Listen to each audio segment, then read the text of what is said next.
Hello everyone, Assalamu alaikum. Welcome to my productive study vlog and thank you for supporting me.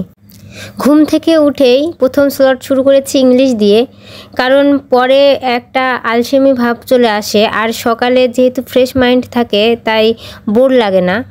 R master বই থেকে আমি ট্রান্সলেশনগুলো পড়ছিলাম আর রিভিশনগুলো দিচ্ছিলাম যেগুলো আগে পড়েছি, কেননা এই ট্রান্সলেশনগুলো খুবই গুরুত্বপূর্ণ, বিশেষ করে 11 থেকে 20তম গ্রেডের যে জবগুলো হয় সেটার জন্য।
এরপর শুরু করলাম আমার সেকেন্ড স্লট, আর এইখানে আমি বাংলাটা নিয়েছি। বাংলা আমি সন্ধি পড়ছিলাম।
বাংলা পুরোটা শেষ না হতেই মেয়ে উঠে পড়ছে, ছোট মেয়েটা। তো ওকে খাইয়ে দিয়ে নিজে নাস্তা করে তারপরে আমার থার্ড স্লটটা নিয়ে বসেছি। এখানে আমি পড়ছিলাম রিটেন টাইপের যে এক্সামগুলো হয় সেই এক্সামের কোশ্চেনগুলো আর তার সলভগুলো করার চেষ্টা করছিলাম।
থার্ড স্লটটা শেষ করার পরে রান্নাবান্না একটু করলাম, রান্নাবান্না করে তারপরে আমার নেক্সট স্লট ফোর্থ অ্যান্ড ফিফথটা নিয়ে বসলাম।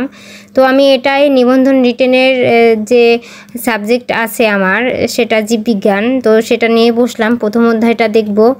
আপনারা কারা নিবন্ধন রিটেন দিবেন বা দেওয়ার আশা আছে, এখনও তো অবশ্য পিএলডি রেজাল্ট দেয়নি, কিন্তু আমরা যারা পিএলডি দিয়েছি তারা আসলে জানি কে কীরকম পরীক্ষা দিয়েছি। তো সেই অনুযায়ী আসলে পড়াশোনা শুরু করা ভালো। যদি জানেন যে আপনি টিকবেন তাহলে আগেই শুরু করা ভালো, তাহলে আপনি এগিয়ে থাকবেন।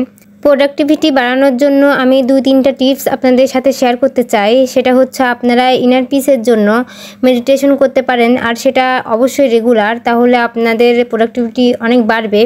আর অ্যাক্টিভ কলস করতে পারেন দোজ টপিক যেগুলো আপনি করেছেন আগে, অর্থাৎ বারবার রিভিশন তো দেওয়া পসিবল হয় না, তাই যে টপিকস আপনি পড়ছেন সেটার যে মূল বেসিকটা সেটা রিকল করা, আর এটা করে আমি খুব উপকার পেয়েছি। যাই হোক, এগুলো করার সাথে সাথে আমি সেলফ টেস্ট দিয়েছি, আর সেলফ টেস্ট দেওয়ার অনেক ফায়দা। আপনি যে টপিকসটি পড়ুন না কেন, ছোট করে যদি একটা টেস্ট দেন ওই পার্টিকুলার টপিক্সের উপর, একটা শর্ট টেস্ট, তাহলে আপনার অনেক উপকার হবে আর অনেক সময় বাঁচবে, অনেক কনফিউশন থেকে দূরে থাকতে পারবেন। পরীক্ষার হলে এটার যে কতটা বেনিফিট সেটা আমি এই 46তম বিসিএসে টের পেয়েছি। তো এজন্য আমি সবসময় চেষ্টা করি নিজের টেস্টটা নিজে দেওয়ার, কারণ বাইরে যাওয়ার অপশন আমার নেই। তো যেহেতু অপশন নেই সেহেতু আমাকে বাড়িতেই সেই পরিবেশটাও তৈরি করতে হবে, আর সেটার জন্য আমাকেই চেষ্টা করতে হবে। এরপর নেক্সট স্লটে আমি আমার যে প্রবলেমগুলো ছিল, যে সাবজেক্টগুলার, সেইগুলো ফোকাস করেছি। ক্লিপ নিতে আসলে ভুলে গেছি। যাই হোক, এখন রাত বেজে গেছে 11টা প্রায়। তো এখন মেয়েকে ঘুম আসাতে যাওয়ার পালা।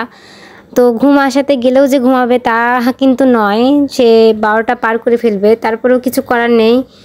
আজ বিদায় নিচ্ছি। আপনারা সবাই ভালো থাকবেন। আপনাদের সবার জন্য আমার অনেক অনেক শুভকামনা। Happy reading. আসসালামু আলাইকুম।